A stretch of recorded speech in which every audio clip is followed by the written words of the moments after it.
Today also we will continue our discussion, and our topic was whatever we were discussing yesterday was the proof of the sphericity of the earth. No, that earth is a sphere. How can we prove that? Yesterday I have given you, or I have told you 2 or 3 proofs, and the remaining 3 or 2 proofs what are there. Today we will discuss. Okay. See, gradual visibility of the ship. Okay. So this point, how can I explain? Suppose think that this is the surface of the earth, and this is one ship.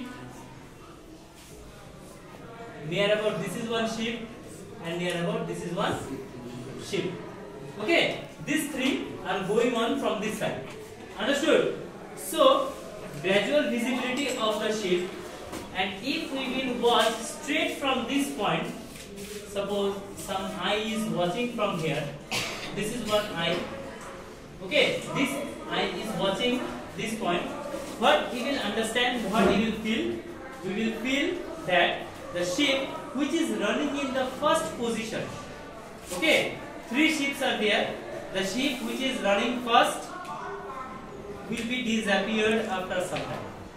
Okay, after some time, 1 or 2 minutes, again the second ship will be disappeared. Okay, and again after some time, the last one, the last ship will be disappeared. Okay, understood my point? What I mean to say? Now the question is, why it is happening like this?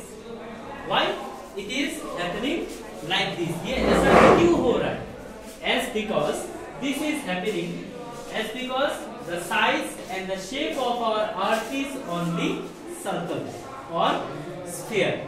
Okay, as because the shape of the earth is only sphere, for this reason the shape will also be disappeared one after another. Now think that if the surface will be flat and if we will look straight, the ship will never be disappeared. अगर अर्थ सचमुच का flat होता तो ship चाहे दूर ही क्यों ना जाए, जितना भी दूर क्यों ना चला जाए, वो छोटा से छोटा हम लोगों को दिखाई देता, लेकिन वो कभी भी डिसअपियर यानी कि गायब नहीं होता. एज बिकॉज क्योंकि अर्थ का सतह जो है, अर्थ का सरफेस जो है वो गोल है, इसीलिए क्या हो रहा है, इसीलिए जो सबसे पहले जाने वाला शिप था वो पहले गायब हो गया, उसके बाद दूसरा वाला गायब हो गया, उसके बाद तीसरे वाला भी गायब हो गया. समझ में आया? ये ऐसा नहीं होता. कब नहीं होता? अगर अर्थ गोल नहीं होता तो. क्योंकि अर्थ गोल है इसीलिए शिप सभी गायब हो जाते. समझ में आया सबको? All of you understood? Yes sir. Next is sunrise and sunset. अच्छा, now look here students, one thing I am telling you, every day you will find that in the morning sun will rise and in the evening sun will set.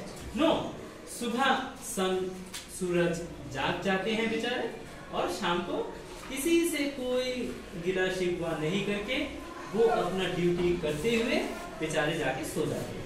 अब एक सवाल ये है, in reality do the sun rise and set? No sir. In reality सचमुच का क्या सन जाग जाते हैं बेचारे और फिर सो जाते हैं? ऐसा नहीं है. Sun is fixed in its position. Sun अपना जगह में एकदम बेचारे स्थिर बैठे हैं. ठीक है, लेकिन it is the earth. Okay, वो पृथ्वी है और साथ साथ हम लोग हैं जो पृथ्वी के साथ साथ घूम रहे हैं. Clear? As because the earth is moving in an anti-clockwise direction from west to east in its fixed orbit.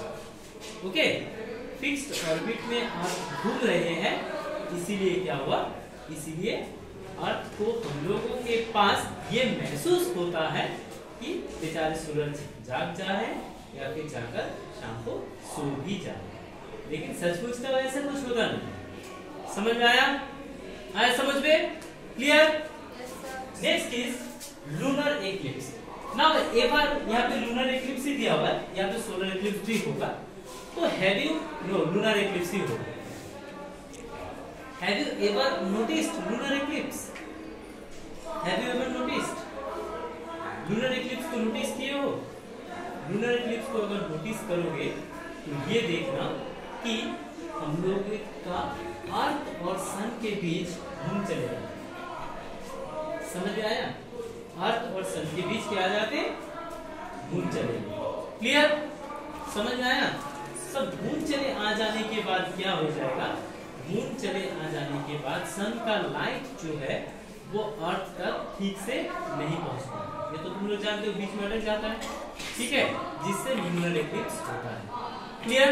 अब देखो ऑल हेवनली बॉडीज, चाहे वो मून हो, चाहे वो सन हो, चाहे वो मतलब कोई और अदर प्लैनेट्स हो, हर एक प्लैनेट का, हर एक हेवनली बॉडीज का इन आवर सोलर सिस्टम में बोल रहा हूं, they are casting the circular shadow. ठीक है, सर्कुलर शैडो, गोल परछाई हम लोगों के अर्थ के ऊपर दिखाई देती है।